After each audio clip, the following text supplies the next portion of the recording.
All right, hello and welcome to our butterfly tutorial for our wood kits. I'm going to start with just some basic. So the first thing we'll talk about is just how to get started. If you do have the kit, you're going to have the full kit, you're going to have the pre-cut thread. If you do not, you're going to have to cut the thread yourself, which I recommend using 1 arm's length of thread, just because if it's too long, we do end up sometimes with fraying and it can get a little bit more tangled. So it's easier to work with a little bit of a shorter thread. In this case, I'm going to be showing you how to tie off. So at the back here, you can see it's a little bit of a mess, which is totally fine. Nobody should be seeing this.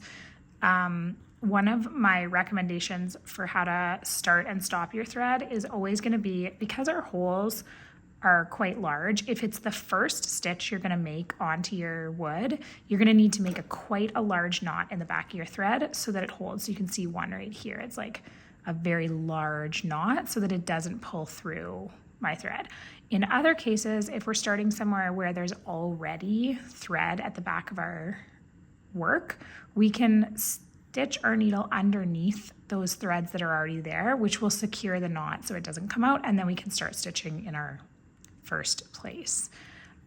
So those are some of the first few basics. We'll go over a lot of things as we go, giving you little tips and stuff, and then also you'll find troubleshooting within the stitches as I do the actual stitch. So first up, we're going to get started on the back stitch. So I'm going to start with, you can start with either color of the DMC. We're going to be needing to switch a little bit back and forth. It's just what we're going to start with is our greenery and our leaves. So for threading your needle, you are going to have 6 strands. Your kit will have come with your needle. And threading 6 strands, you can do this 2 ways.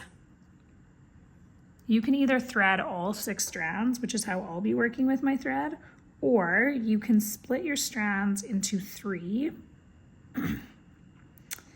strands. So by like separating your strands here and then split 3 on each side and just pull them apart. And then when you thread those 3 strands, you will tie the end together, which will create 6 strands at the eye of the needle. So we've got 6 strands on our needle and we need to tie our knot. So in this case, we're going to need quite a heavy knot at the end. One way to do that is through a quilter's knot, or you can just tie a few knots on top of each other. The quilter's knot gives a little bit of an easier, like you can determine how big it's going to be just by wrapping it. So I'm going to wrap it quite a few times. 1, 2, 3, 4. I think I'm going to go 5 times, which is quite a large knot, but I'm going to let it stay a little bit loose because I need to pull that through. So I've wrapped my end thread around my needle 5 times, and then I'm going to push my needle through that, and it can be a little difficult, so I just hold it. I don't want it to pull that wrapping part too tight or else it won't come through. And then I've created this big fat knot, and the goal is to just make sure that it doesn't come through to the other side of our wood. You really only have to do this at the very beginning because otherwise you can always use other stitches at the back, but you do need to know this or else you're not going to be able to get your knot through. So we're just going to push our needle from the back to the front, and this needle is large enough I would have to yank pretty hard to get it to come through. And so we're just working on the back stitch first. That's our first stitch. One thing you'll have to get used to is you will get caught on the butterfly might be one of the hardest ones to not get caught on just because it's such a funny little shape. So for the back stitch, you're going to come up from the next stitch and stitch backwards. One trick you can use when you're stitching with wood, because how I've stitched backwards here, normally with a back stitch we'd have to stitch forward and then stitch back and then stitch forward, and you'd have these big gaps. But because you're working with wood, you can now from this hole here come up here. Instead of coming up where we would on a normal back stitch all the way over here, you can come up through that hole because it's wood, and as long as you haven't just gone down through that hole, you can kind of fake the back stitch a little bit, if that makes sense. So in this case, I've come down through this hole, so I do have to go forward for this one. and then come back, but you can alternate. For this next one, I can come up through the hole and then go forward. So it's almost like a forward slash back stitch. And this just saves you a little bit of thread and time.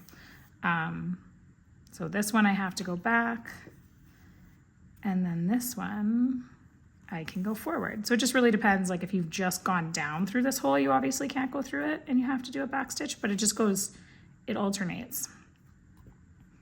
And this, the biggest benefit to this is obviously saving thread. I have calculated it so that you have enough thread to do it the other way, but just for yourself to have extra so that you don't, if you do run into a situation where you need to cut something out, then you'll have extra. So we've done this one here in our back stitch. And then again, you don't have to worry about jumping with this wood because you won't be able to see your stitches. It's not like fabric where you can see your stitches from behind. So we can jump over here, and I do the same thing. These are just a series of essentially straight stitches realistically. I call it a back stitch, but we're just putting lines into holes. There's no right or wrong. For this, I definitely put value on saving thread when I do it myself. But like I said, I've tried to make sure that I do it the long way so that anyone doing it themselves has enough thread. Okay, so I'm just gonna keep going until I run out of thread. So how I did this portion of the kit, or of the instructions, is I wanted to start with one color, and you kind of have to go back and forth a little bit with this one because you will do the back stitch, then you'll do your leaves, then you'll go back and do your leaves. So you will have to switch colors a little bit, but what I did was I finished one color, then I'll switch over and I'll do my leaves over here in my other color, and so it's just, you're alternating between your two blues right now to finish your back stitches, and also your leaves. So after you've finished some of your back stitch in the blue, the darker blue, which is 3817, sorry, I shouldn't have said that because I actually am not positive. My brain, I'm not looking at it right now. So, okay, so you can finish off as much of your back stitch as you can with one color, and then continue on with that color, or move to another color and finish right here. I'll probably move on and finish my back stitch in my light blue, and then once I'm finished the back stitch in my light blue, I'm going to hop over and do my leaf stitch here. Oops, I forgot one little stitch. And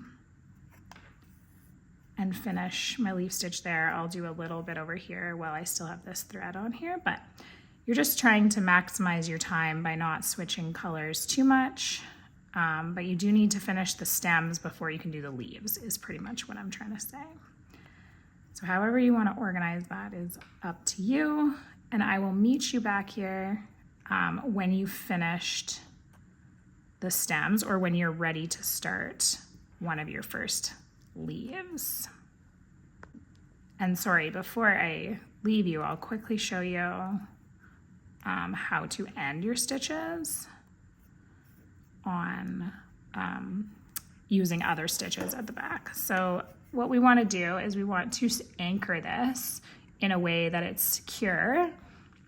And since we can't use a knot the same way, we're going to use our thread, or our thread that's already at the back. Similar to the way we would use our thread at the back to anchor the knot when we're starting, we're going to also anchor our thread when we're finishing. So I'm just weaving it underneath, and you can actually do a little extra and go through that loop, and that creates a little knot. I hope that was in focus. I'm going to do it one more time. So you're going to go through underneath of the stitch, and then I don't have a lot of thread left on here too, and then you're going to go through the loop that is created as you go under those stitches, and that creates a knot. I've done that 3 times, which is probably excessive, but 2, even 1, if you've anchored it, is probably enough. And then you can start on your next thread. Okay, so we are ready to do a couple of our leaves. So these kind of vary in shape a little bit, but you're going to use like a similar technique for each one. And I'm going to do a couple where I can show you different hole configurations, but you're going to start at the very top and you're going to come through from the very top hole to the first hole through the center, whichever that is. So whether it's one hole or two holes. And then your two side holes, you're going to also use that same first hole. Okay, so once you've used the first hole, and in this case, we only have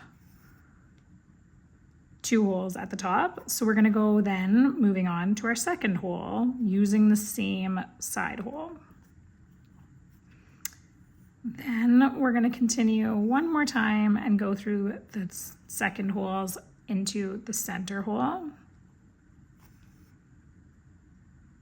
And then one more time to finish out the sides. Oops. There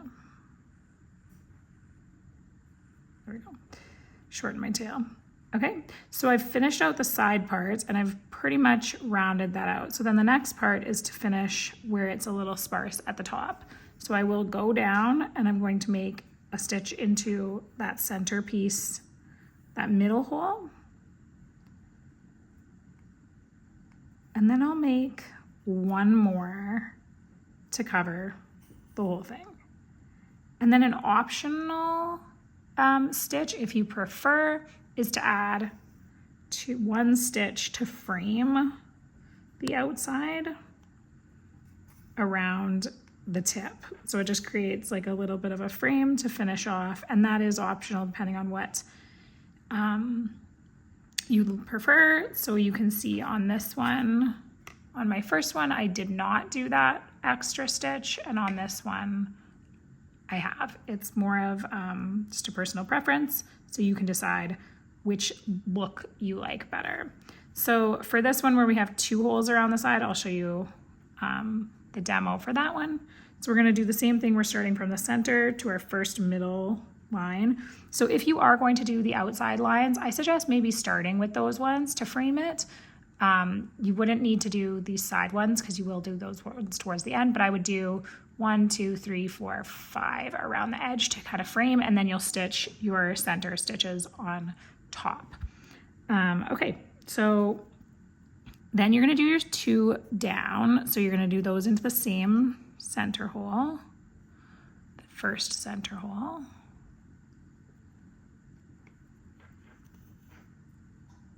I'm a little tangled here, just one sec. Got like a little knot. There we go. Okay, and then the next one we're going to do is we're going to go to our second hole and we're going to do it right here. Okay, so the second hole to the second hole. So you've done first hole on the side to the first hole. Oops, sorry, I've got to get us in focus. The first hole on the side to the first hole in the center, and then the second hole on the side to the second hole in the center. And then you're going to come back and you're going to do the first hole to the second hole. Okay. And again, the first hole on the side to the second hole on the center. Okay.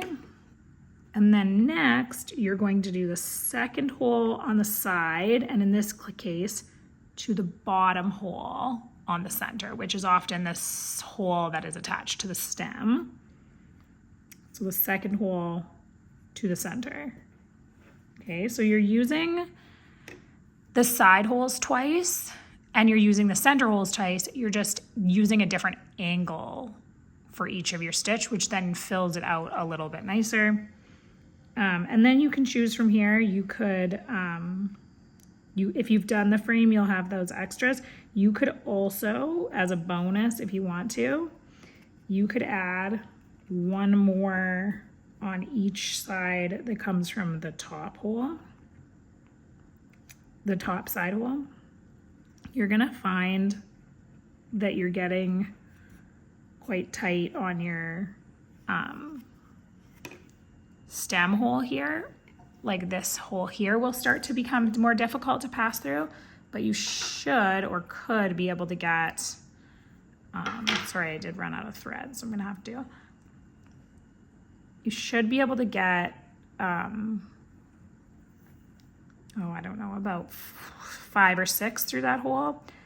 I did not do the top hole through the center hole, but if you want a fuller look, that is an option. And then this, oops, my hole wasn't big enough. I didn't, sorry. So then we're starting a new section. So I tried to do a hole and do a knot and it didn't work. So I'm just gonna run my thread underneath, caught on some stitches, and then through the top hole, and then I can go back down that center hole. I can also do my second hole once, and then back to the last stitch through the center hole. So this last one, where I've done quite a few through that center hole, has gotten, that was probably the toughest one to get through, and I just, it's like at the end of what I would recommend doing. So I'm gonna do it one more time. I'm gonna do the minimum of the stitches I recommend, and then you can choose. You can add more or you can stick to the minimum. I just want to show you the options. I know some people are gonna want it filled out even more, and that would just be you adding more angles of stitches. So we're gonna start from the center line into the first hole, and then the first side hole into the first hole on each side. And then we're gonna go the second side hole into the second hole, and the second side hole into the second hole. And then we're gonna go the first side hole into the second side hole. Again with the first side hole into the second side hole. And then the second side hole into the base. So just like almost moving down a level into that final hole. Okay, and then from here I would do one line from the center to the second hole, and then one more from the second hole to the base. And I would probably end here. I'm pretty good with it. I think it's filled out enough. I don't think it needs a lot more. I think when you're looking directly at it, sometimes it feels like it's not quite filled out, but when you finish the whole project and you step back, it looks perfectly finished. So I'll pop back down here. I'll do one more with just the one side hole in case you wanted to see that one more time. So I'm gonna start with the side stitches because we didn't do that on the last one. So you can start with just some side stitches here. You can leave these out or you can do these. It's just sort of like a framing of them. And then because I did that stitch up to that hole, I have to start down here because I can't use the same hole twice. So this would be my, if you're starting without those two side stitches, you would just start from the top to the center hole, making one stitch there. Okay, and then the side holes to the center. One. Oh, find my hole. There we go. And then the second side hole to the center hole, and then the other side hole to the base, other side hole to the base, and then one last stitch to finish off the whole thing to the center. Okay. And there you go. So that is your smaller with just one hole, 2 holes. And then for an example, for this one, you have 2 side holes and only 1 center hole. So I will get my DMC color that goes with that one, and I'll show you that, and then the lazy daisies. Okay, I have a feeling that watching this is probably making it feel a little bit overwhelming because they are all a little bit different, but just keep in mind that it doesn't actually have a right or wrong way. You can fill the holes in kind of whatever way you feel looks the best. But this is the like angles that you would use, and you can add more or less stitches based on your preference. So I'm going to start with that center hole again, top to first hole, and then the same thing, side hole to first center hole.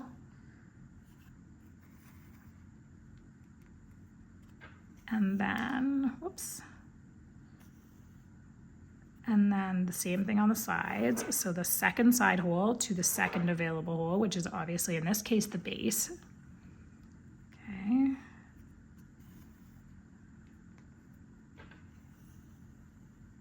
And then you could have added your side ones if you wanted to fill that in. I do find when this is the unstained one, which I don't have, just not stained. You can see that on the stained version, you don't see the lines as dark as you do on the unstained. The unstained isn't like part of the kits. It's always stained in this lighter stain. So you don't see those lines as strongly as you might on the one I'm stitching on right now. But then I'm gonna go from my first hole at the top here, whereas I would go to my second hole. So that is the base hole. You won't do another one on this side one because it's pretty much full there. So this version takes actually less stitches, just a different angle.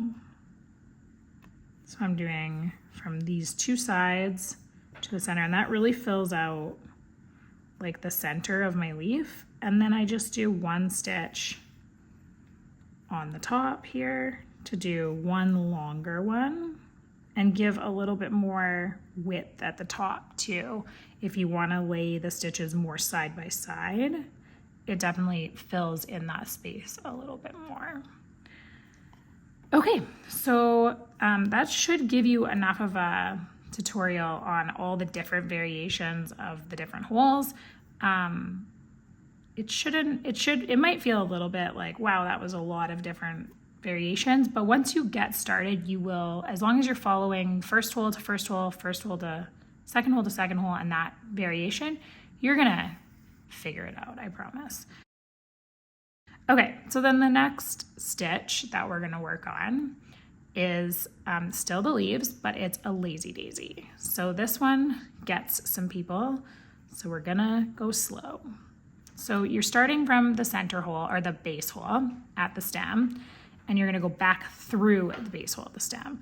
My trick is that I put my thumb down on my wood to hold to help create my loop. So on the side, so that it's holding one side of the loop, and then I'm gonna come, and I get it to about like this size of a loop, and then I'm gonna find my hole, come up through there, and then pull. And as I'm pulling this, I'm going to create the shape of my lazy daisy. If you pull really, really tight, you're gonna end up with a straight line. If you pull too loose, you're gonna end up with the top of your loop ending up down. Like if I push this down through the hole right now, this would anchor this loop, but it's gonna pull it to the other side of my hole. So it's kind of like Goldilocks. You want it not too tight, not too loose. So I normally pull it till the top of the loop that I've created is sitting directly on top, loosely, directly on top of my hole. So if you look at that, the loop is now, while it's not super tight, it's not straightened out, it's sitting kind of flat where I want it. It's sitting, the top of that loop is sitting directly over top of my hole. So then I put my thumb down on my lazy daisy just to keep it in the right spot. Know that it's in the right tension, it's not too big for the hole. And I push my needle on the other side of the loop. So to anchor it, I have to go down on the other side of the loop, and I anchor it. And I can actually give it a good tug because I'm holding the lazy daisy. If I didn't have my thumb over top of this and I gave that a full tug, it's gonna pull it like through. And then I can kind of fiddle with this and give it the shape I want. And you can leave it like this. That can be your lazy daisy leaf. Or what I've done is I've added a stitch or two, if I can find the hole. Added a stitch or two. This can be a little finicky because you're coming up through where you've created your lazy daisy, so you want to be careful that you're not going through strands of thread, because if you nick them, it will kind of change the look. Okay, and then I've come up and I'm going to go on the other side of where I've anchored it, so I want to be careful. Okay, I don't know if you can see that. I want to be we're not focusing well. I want to be very careful that I'm on the outside of it and that I'm not going through the thread. And then I'm going to gently pull a strand that will lay on top.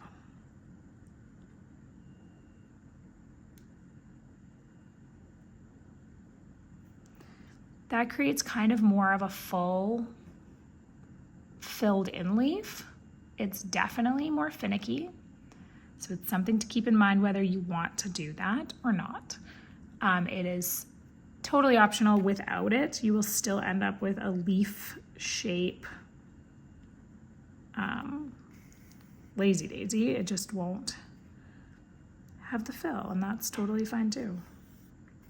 Okay, so I'll do one more lazy daisy for you. So I've created my lazy daisy. Got a pretty big loop. I could have made that a little smaller, but I'm just gonna pull my loop till it sits pretty much exactly where I want it to, maybe a tiny bit tighter. There we go. And then on the other side of my thread and anchoring it. And I think even without, it looks very cute, especially with this. Like, you would have quite a few stitches coming through this hole. So it's something to consider whether you want to risk it. As you can see, when I was coming up through that, I was splitting a little bit of the floss. So I just repositioned my needle so that I wasn't. And the thread does get a bit tighter in this hole, so that's another factor. If you're confident in your stitching on wood, something to try. If you're not, just leave your lazy daisies the way they are. So it kind of gives you a beginner and a little more intermediate option there. Okay, and then finishing my lazy daisy.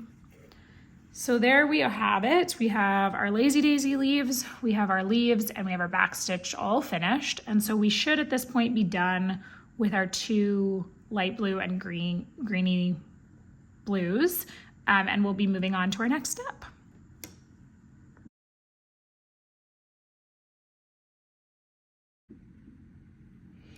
Okay, the next one we're gonna be working on is we're gonna be working on kind of like this little wildflower. I don't know what would it be. I'm not even sure. So you are gonna leave these ones here for the lazy daisies here until you get your flower done. A dandelion. Oh my gosh, my brain sometimes is so slow. A dandelion. I think this is kind of like a dandelion. Maybe not. Okay, so we're gonna start with the yellow. It has a similar sort of process to the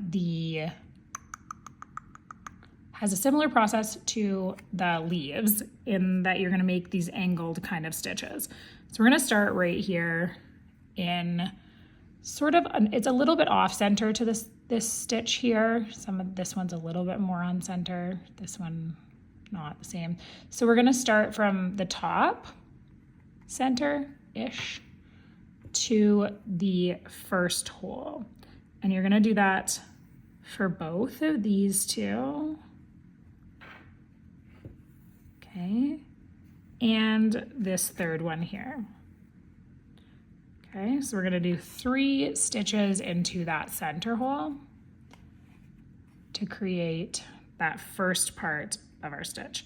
Then the next part we're going to do is we're going to go to the second. This would be what would be like the next hole to the second hole. and we're gonna create one there and one here. So it creates kind of like a line on each side. And then we're gonna go from this one across to our base. And then from this little guy here across to our base. These ones here will be used for more of the outlining. We can throw one in here to the base to finish off. You're basically just trying to look as if you're filling in the lines. So we'll throw one there, but you won't have a matching one on the other side. So once we've done, this one will be for the lines to outline it, so don't worry about that hole there. And it'll also be part of the, like you're for the other side. So filling in the base, or the outline, sorry. So now you've got these three into the first hole, and you've got to fill in any extra like gaps. So we can look at it kind of the exact same way we did our other one, and we can fill in these holes and do a second stitch to the second part, and do this one and do a second stitch to the second part. But you can also look at it and say, is it necessary in certain spots? That's a choice too. So I'm going to start and just do all of these top ones that we did to the second hole. So the first three that we did, I'm going to add a second hole stitch to that center one. Okay, this is going to create to fill in all of the wood space that's open right now. Okay, so for the most part, that's filled in most of it. From this second stitch, so where would our second stitch for this one go?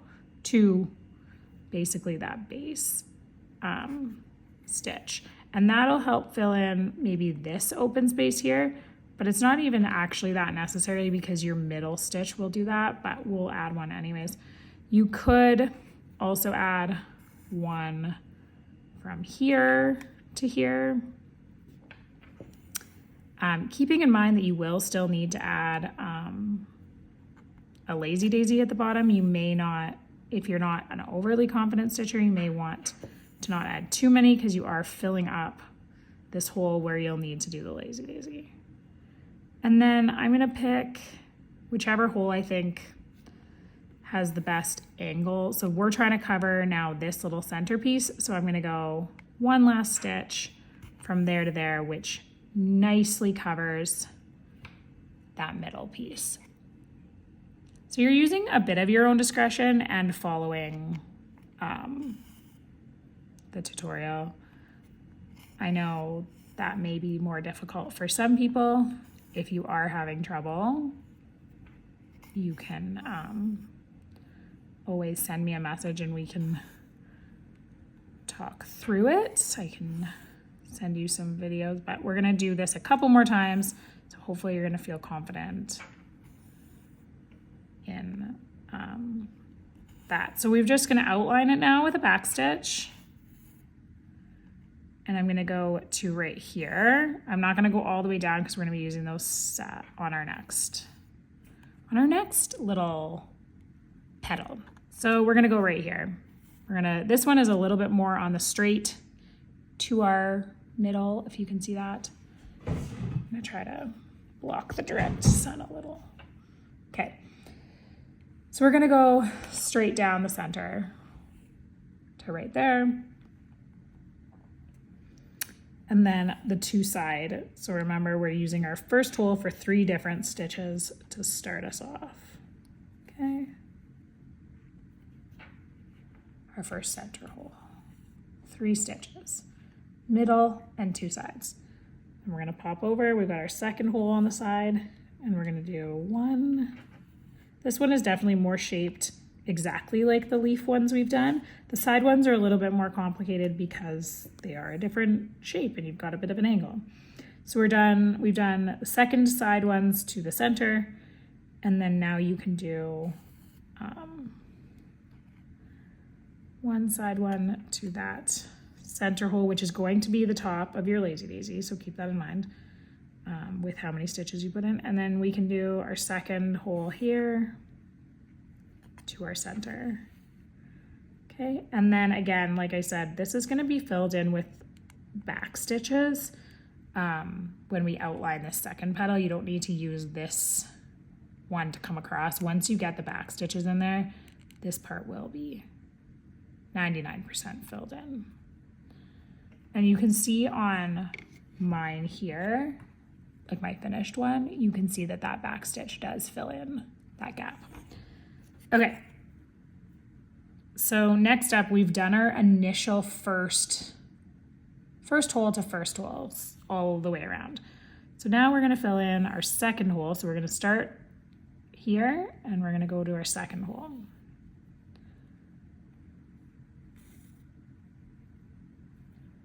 Okay, second hole. And then we're gonna go down to the next hole and go into our center. And remember that even though that looks like that's wide open, we're gonna have one middle stitch that comes to fill that all in. Okay. And you can actually, if you're, so we're gonna do our middle stitch, sorry, I went through the wrong hole. We're gonna do our middle stitch to the top of where our lazy daisy will be. And if you're still feeling like, okay, this feels like it's not quite filled in, I wanna get this tiny little gap here, you could do one from here to here. But again, when you do that, you're kind of taking over where your lazy daisy is gonna go. So the more you put into there, the tighter it's gonna be when you do your lazy daisy. So now we're gonna do our back stitch through here. I kind of outline them as I go a bit, but gets a little tight in here with all the stitches, but just find your way.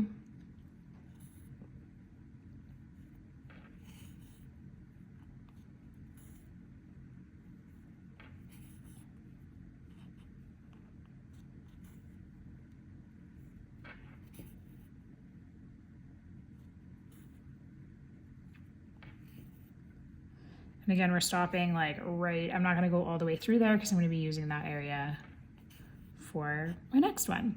So again, same thing. This one kind of has one that's off to the side. That's for filling in like here because I wanted to get the right angle. So you're gonna start with this center one here, and then you're gonna do the two on each side of it.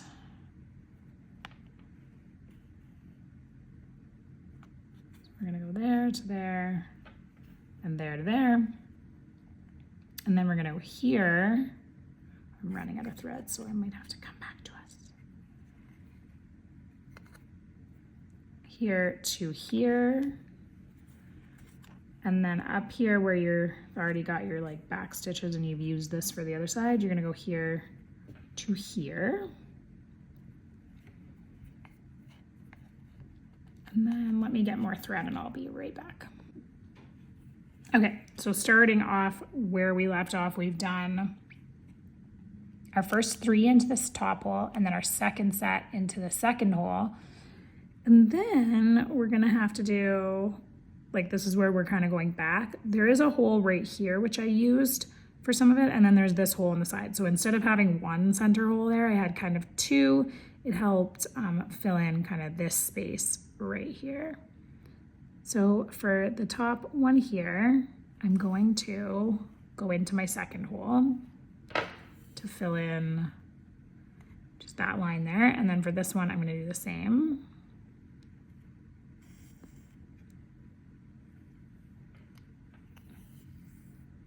And then you can see there's like some white space here. If I stitch down to this line here, I actually fill in most of that white space there, which is why that hole is exactly where it is. And then from that side, you filled in sort of that space and that space. And then if you do one to the bottom there, you'll fill in. So we're kind of working with one hole at a time here to show you which holes. So then you're gonna go across like this. Okay. And as that one comes down, you'll see that it pretty much fills in the majority of that white space there. Okay, and then, oops, my thread is coming a little loose. And then we're gonna frame out, sorry, which one have I missed now? I feel like I'm still missing one. Okay, oh yeah, we're gonna go across right here to the top. See, sometimes my brain can't even keep track of which ones I've done. So then we're gonna go across from there to there, and then our center stitch.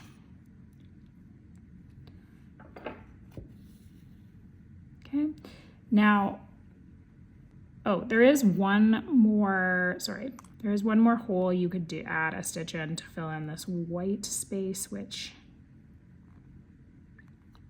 I think I missed. It's just this hole underneath here. Probably could have done that one before, but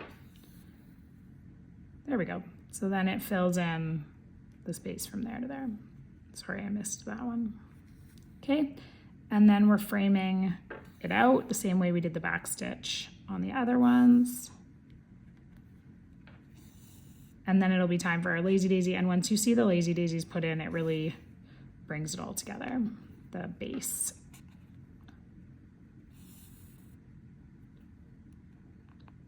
And I'll show you the finished on the stained too, so you can see.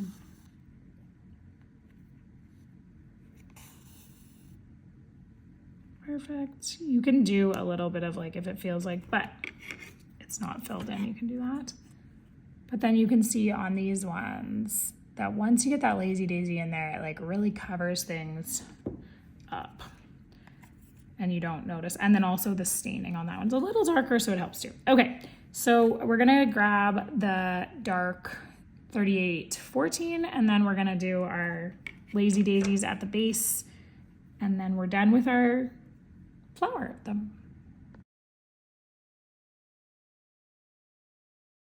So these lazy daisies, we are going to start at the base here, come back down through that center hole, and then you're gonna come up through where all of those stitches have been. And the one difficult part of that is you don't actually wanna go through those stitches. So it can take a second to find sort of the best spot to come through. But when you do, it's fine. So we're gonna, same thing we've done with our lazy daisy before, coming up, and then we wanna go back down through the hole just behind. I wanna get a knot in my thread, there we go. Oh, I did it, I made a knot. Let's see if we can get it to go through. There we go, without messing up our lazy daisy. Okay. So we've got a lazy daisy, we pulled it nice and secured.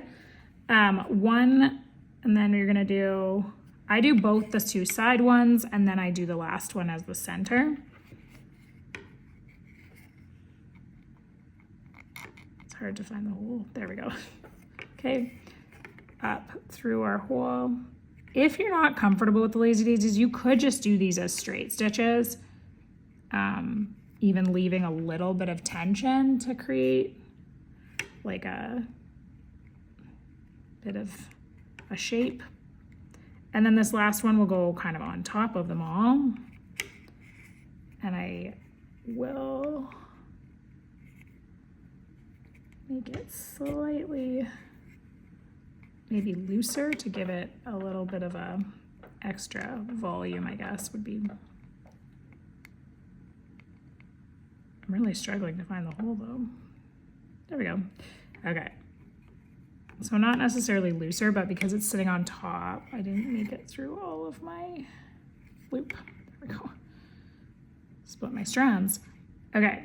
So you can kind of like, as you're pulling it, see if I like leave it looser so that the loop part kind of lays a little wider. That looks nice as well. And then just using my thumb to hold it in place, closing off.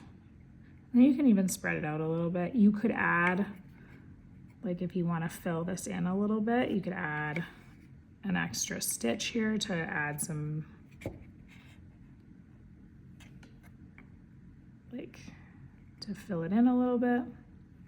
But again, it's just following what you feel the most comfortable stitching with. Okay, and then, yeah, so then you're done. That's the base of your, I'm gonna pull that a little tighter because I find that oh, there we go. That looks better.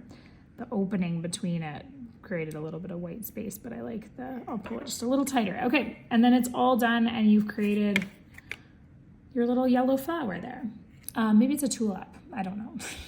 Okay, so we are gonna now move on to French knots. You're still gonna be using your yellow 3821.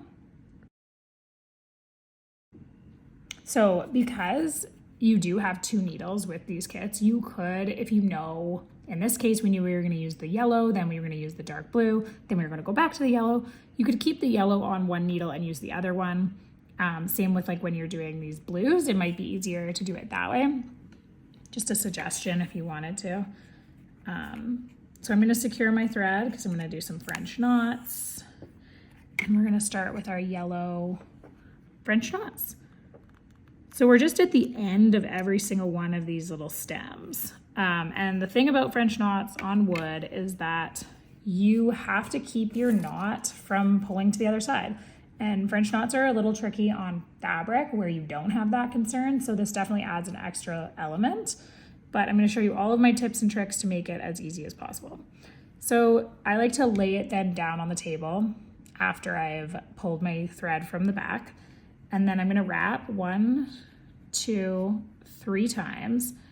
And then as I stick my thread through, I'm gonna push it onto whatever surface I have, pull my knot down to the surface of the fabric, or the surface of the wood, and then I'm gonna use my thumb to kind of secure it against, secure the tension of the knot while securing that thread. And then I can use my other hand to pull the needle through while still holding the tension of that knot. And you don't want the tension of the knot too tight that you can't pull the needle through, but you want it tight enough that it stays a knot. And you don't want to pull while I'm pulling this thread through. I don't want to pull so tight that this knot gets so small and it pulls through the fabric pulls through the wood. The point is to try to keep it tight enough that it's a knot, a secure knot, but not so tight that it rips right through. So we've got 3 wraps, and then I'm pushing back down onto like where I can feel the wood at the back, kind of gives me like the stability, and then pulling my knot down, holding it on the side of the wood, and then grabbing my needle from the back, giving it a tug. Once you're at this stage, you should be able to let go a little bit. And just repeating that pattern. I would say 3 to 4 wraps, depending on how tight you pull your wraps, is gonna be 1, 2, 3. I guess I do 4 for these ones, is gonna be really the key to making sure they don't go through. If they are going through, add another wrap. And there you go. It is that simple, although trust me, I know it's not that simple. If you are struggling with the French knots for this one, you could leave them with no French knots on here, or you could try to do something sort of like a fudge where you go underneath of the thread that's the end. So I'm going to see if I can do this. So I would come up through the back of from the back of the wood. I should have gone in the other direction where I wasn't. Okay, and then go underneath that piece of thread there, loop through the loop, and then come and do back down. Okay, this creates kind of like a little bit of a fake knot. It's not gonna be as full maybe. See how it's like a little tiny, but you can pull it out. You can maybe do it more than once. You could do more than 1 wrap around. Let's see. This would be just kind of like, if you cannot get these French knots for the end of these, this would be my suggestion. It just creates like kind of a little end there. and then go over top again. I don't know. I really hope you can get the French knots, but obviously I want to make this kit as accessible for everybody as possible. So maybe that's an option if you're just saying like, I'm about to ready to throw in the towel.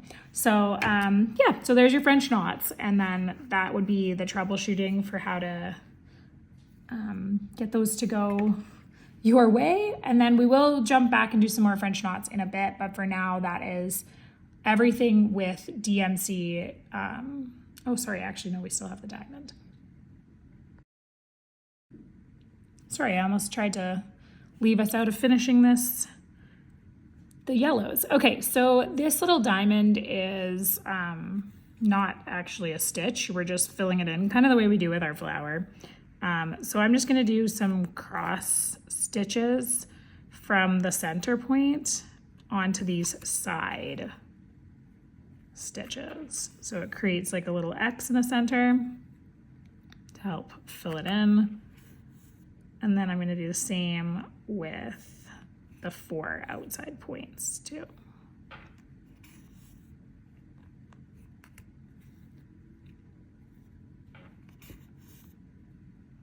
Okay, and you could, you don't have to do all 4 into here if you're finding you're having trouble getting the needle through, because you're going to do 1 across on top anyways. Okay, so we've done our into our center, and then we're gonna do 1 big one across the top, 1 big one across here, and then we're gonna outline our diamond.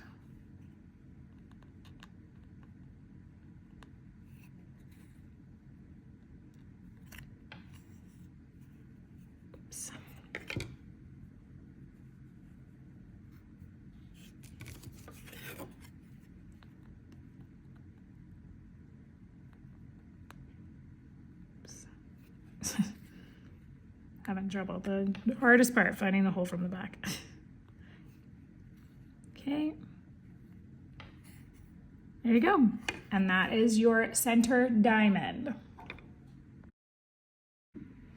Okay, so our next step is going to be, oh, my little knots are coming undone. My next step is going to be my woven wheel. The woven wheels are kind of like a double-edged sword. If you do them too early, you run the risk that you snag them and they get all messed up and they're ruined. And if you wait too long, you are stuck trying to finish them in a space where you're hitting a bunch of other stuff. So we kind of do them in the center to find a place that's sort of in between all of it. So I'm gonna demonstrate one of our woven wheels because they are all identical. And I'm gonna show you this one down here. We are going to create the spokes, which is the first thing that we have to do.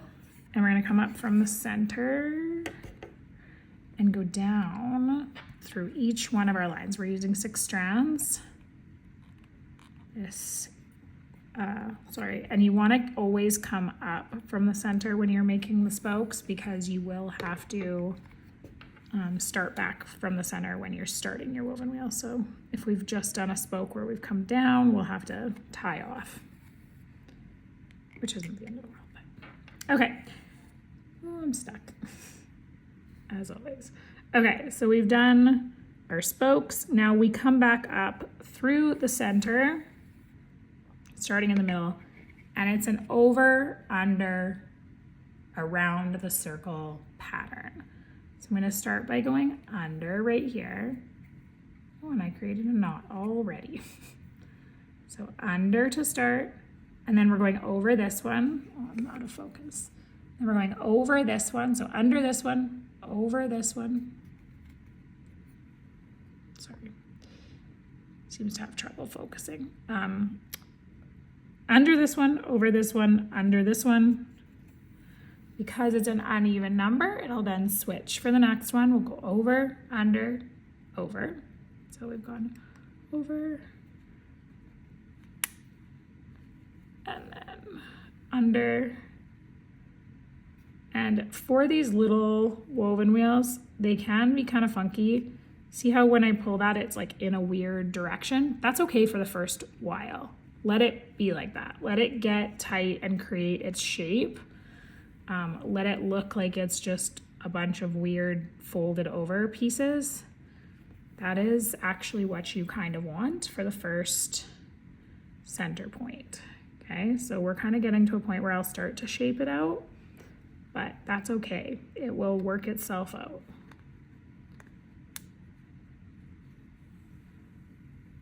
Okay, so now that we've got kind of a center circle there, I'm gonna start to look at it instead of it just being like the folded parts. See how it actually naturally started to go into a circle for me? That's what I want to happen. Kind of creating a circle shape. The first one's almost just had a triangle shape. That was okay. Don't worry about your first, let's say 5 turns around the wheel. When you get to about here, this is where we're gonna start kind of holding our needle to create it around the outside of it and then pulling. See how it's really creating already a little bud? That's what we want. And doing that by really like guiding that thread on the outside, almost even underneath on the outside. So then it's taken that center bit and it's taken that center bit and it's pushed it up and made it a bud, which is what we want it to be. And then once you have that bud in the center, the outside ones will now, as you pull them in, they're gonna naturally go along the sides, which is going to naturally create the roundness that we're looking for. Okay, and you can pull these ones kind of snug because you're working with 3 spokes. You wanna maybe make it a little snugger. Just gonna keep going round and round the merry-go.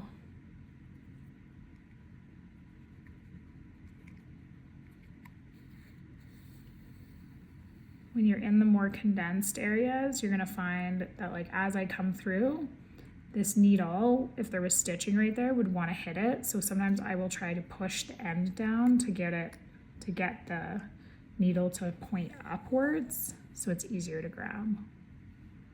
And it also keeps it from going on top of the stitches. So I don't know if it's just mine, but it's naturally starting to be more full on one side. I just also snagged a little bit. See, I snagged a bit of it, so I'm gonna kind of fix it. But I'm gonna fluff it up a little bit because it's nice and tight, but want it to spread out a little.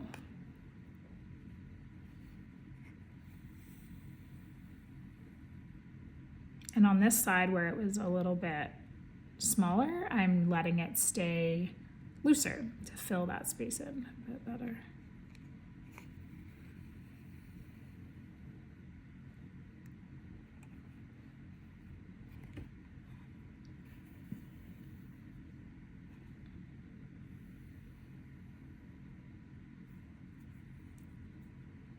Okay.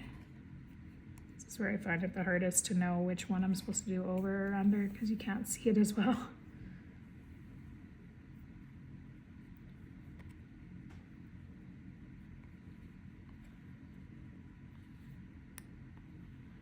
Okay, so I like to go around as many times as I can to try to cover the little holes along the outside. You can stitch around to kind of like go over them if you wanted to, like to create stitches from one hole to the other. I prefer to try to let my strands around the outside become loose enough to cover them. See how I've kind of got my rows big enough to finish it, and then I stitch down from one side. Instead of going under that spoke, I just finish it by going down. So I just go enough times. Ooh, well, that was fun. I just go enough times that you can pretty much can't see the holes anymore, maybe a little bit, but wood is like that. It's very forgiving. We know it's wood. We know there's holes in it. So that's okay. And you can't overly focus. Thank you, Fred. There you go. You can kind of see a little bit of it, but it's the same on this finished product. You can kind of see a little bit of the holes on the woven wheels a bit, but you're so distracted by its beauty, it's fine. Okay, so if you are feeling confident in your French knots, you do not need to continue with this. Or with watching this tutorial. I'm just gonna be showing the same French knots. If you are not feeling confident, you can rewatch this. And if you are feeling like you can't do it, and you don't want to try, or you've been trying and you can't get them, I would recommend doing like, maybe a running stitch here, because if we did one here, and one here, you could do an alternate, you could do a back stitch with different colors. So you could do one light pink here, dark pink, light pink, dark pink, light pink, dark pink, and just alternate to kind of create like a line.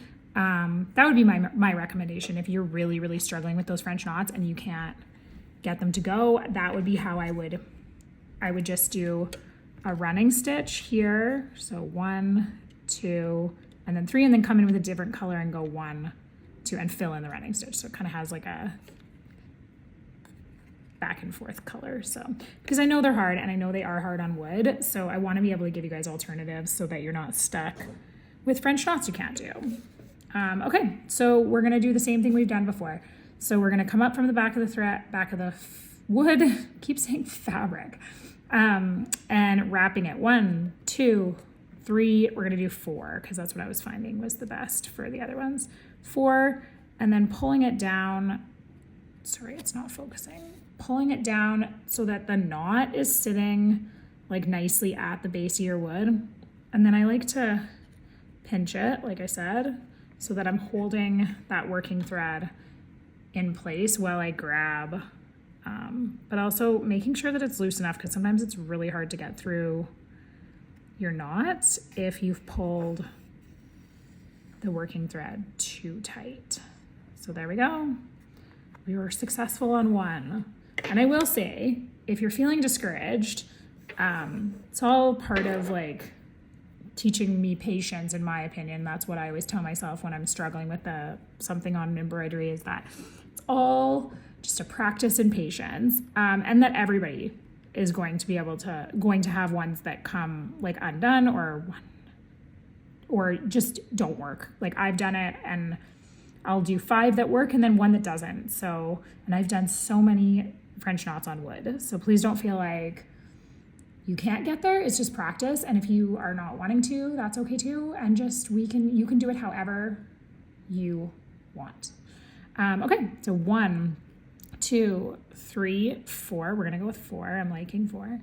And then pulling, if that's focusing, pulling that thread until it's touching, and then kind of pinching it on the side of that. And then try and show this nicely. Leaving it loose enough that I can pull my thread through, and not so loose that my knot isn't complete. Okay. So another option, if you're struggling with it, is laying it on the side of a table and putting a heavy book here so that it's hanging off, and then you do have both hands totally free. So it doesn't really fit into a hoop stand, but a heavy book right here with the other side hanging off of a table. I can't really show that on a video, but it is a good option to give you, like, really make your hands free instead of where I'm having to try to lift this up and hold it. If it was sandwiched, it would be very extra helpful. So I'm able to maneuver it without sandwiching it, but if you are still struggling, that's a trick that might be helpful. Oh, please don't knot. There we go. Okay, we made it. All right, so there are your French knots. You're gonna do those ones there, and then at the end of your running stitch and your dark pink, you're gonna do 1 more right there, but I'm not gonna do another tutorial just for that one. You're just gonna reference this tutorial if you need help. Okay, so our big flower here, I'm just gonna secure my thread because I will not be able to use that hole because that is a very large hole, as you can see. So we're gonna be using the same hole for all 7 of those lazy daisies. And how you're gonna do this is the same way you would do any lazy daisy. That hole is just, I cannot find the hole though. How can I not find that giant hole? There we go, we got it. So we're gonna come up through that hole and we're gonna create our lazy daisy. You wanna pull it kind of tight along the side so that you're securing it, obviously. But it'll be the same as any other lazy daisy. They're just all gonna come up from the center there so that all of it, I'm really struggling with finding the holes here. There we go. So it might feel a little weird but as you get to this point, you'll just pull the tension out and it'll get tight again there. And then holding, like I did on my other one, I'm just gonna hold on top of my lazy daisy and create my anchor.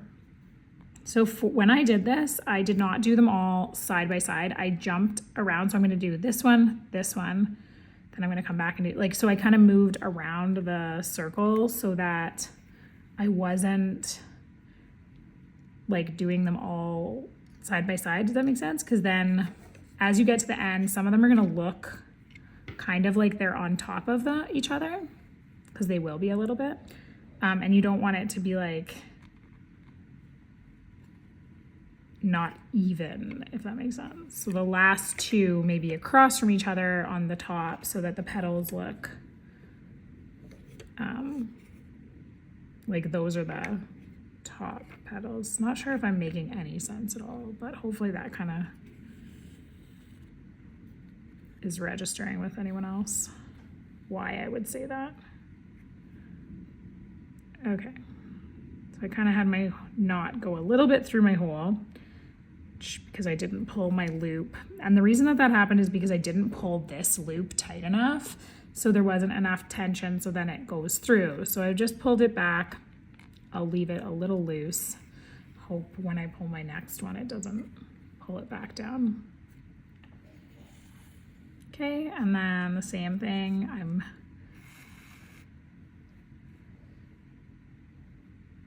want to make sure I get this one a little better on the tension. There we go.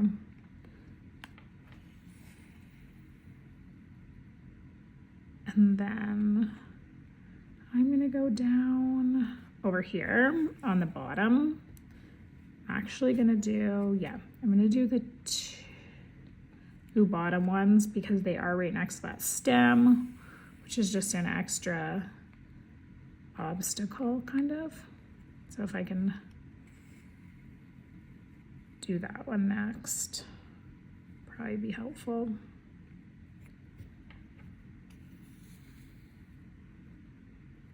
Okay, and then I'm gonna pop over and do this one. So I kind of came up underneath of them. Did you see how it came up right here underneath? I'm gonna go back down underneath.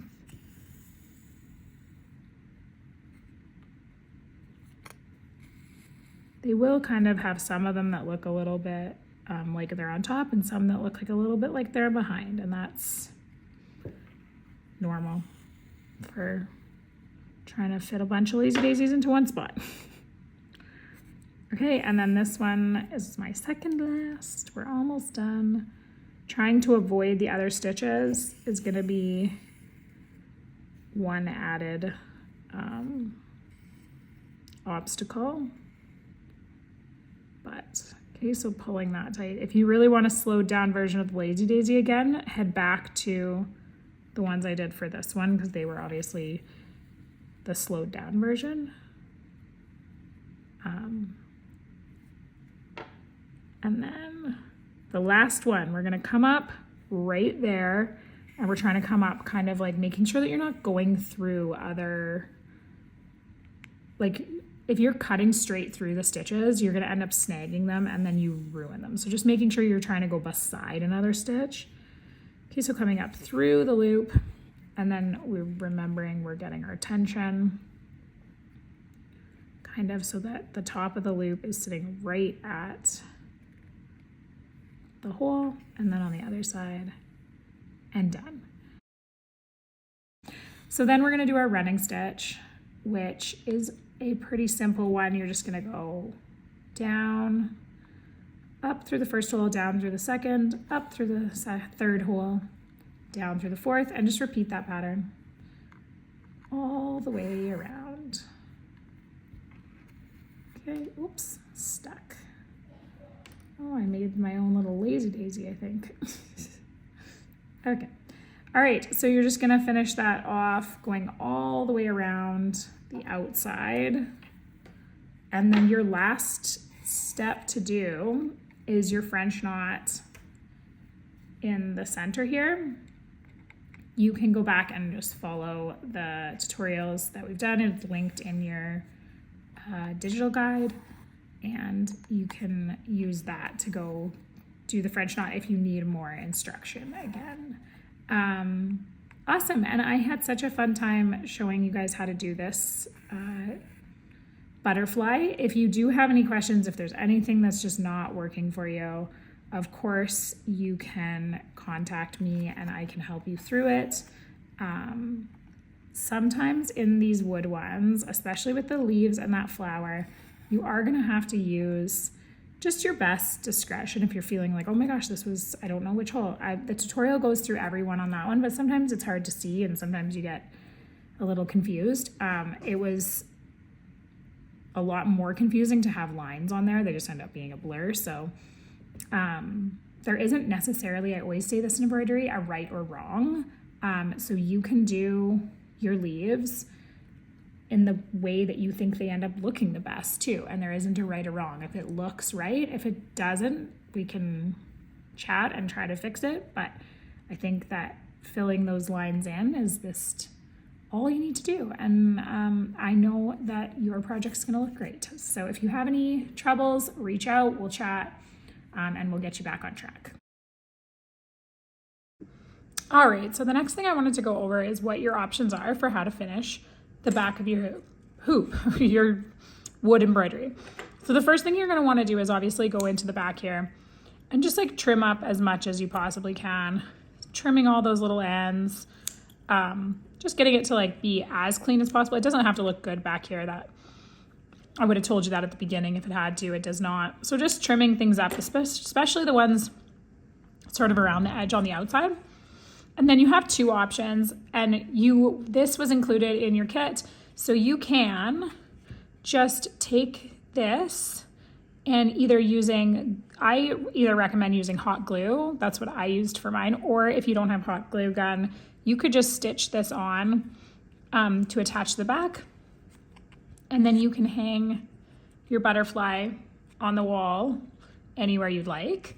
That's a really good option. If you want to display it somewhere where maybe you want it like sitting on a shelf and it's on like a small little stand or something like this, you can buy like the little plate stands at lots of places. The dollar store even has them, and you could display it on a shelf. You may want to put something on the back to kind of finish it off. My recommendation would just be either like a piece of felt, or you could maybe find like even a piece of cardstock just to like cover the back, but you would just trace out your shape. I would recommend not necessarily tracing out this just because there isn't anything there. So I would just do like a little line here and make, and then cut it out a little bit smaller than your butterfly. And then you just glue it to the back, hot glue. You could like secure it with a couple stitches if you wanted to, if you didn't have a hot glue gun, but I would recommend if you're using something to attach to the back, you use a glue gun. And yeah, just adding a couple little dabs of glue over where your stitches are, trying to avoid anywhere where there's a hole where the glue can come through. So just maybe like on a few spots, and then just glue it on and you are all finished. So it was designed for you to just glue on or stitch on your little hanger and then hang it on the wall. So you can choose what works best for you, but I can't wait to see it. Please tag me in any photos of you displaying it if you get a chance. Thanks.